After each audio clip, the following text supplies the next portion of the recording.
Guys, আমি এখন বসে আছি আশা নার্সিং হোমের বাইরে। এই যে নার্সিং হোমটা।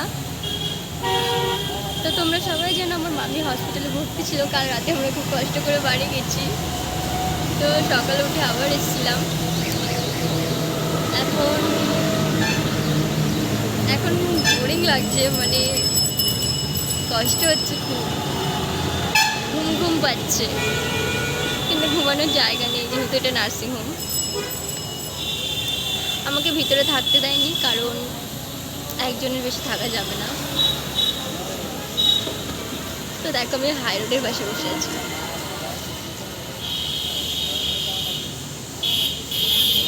এটা নবাবহাট,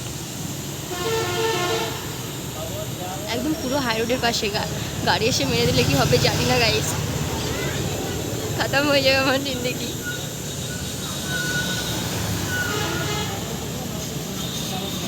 একজন জন্ম নেবে, একজন মরবে।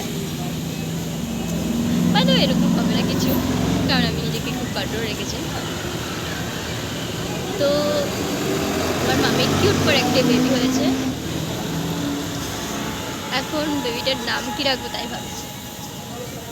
তো গাইস, আপাতত এখনো ভাবিনি। তোমাদের কিছু ভালো নাম মনে থাকলে বলবে, কারণ আজকে রাস পূর্ণিমা যেহেতু, তো একটা অবশ্যই ভালো নাম রাখতে হবে।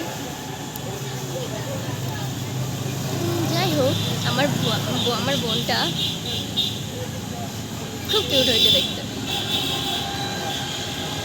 যাই হোক, আমি ভাই আশা করেছিলাম, কিন্তু আমার কখনো ভাই নেই। কোনো ব্যাপার না, একদিন ঠিক হবে।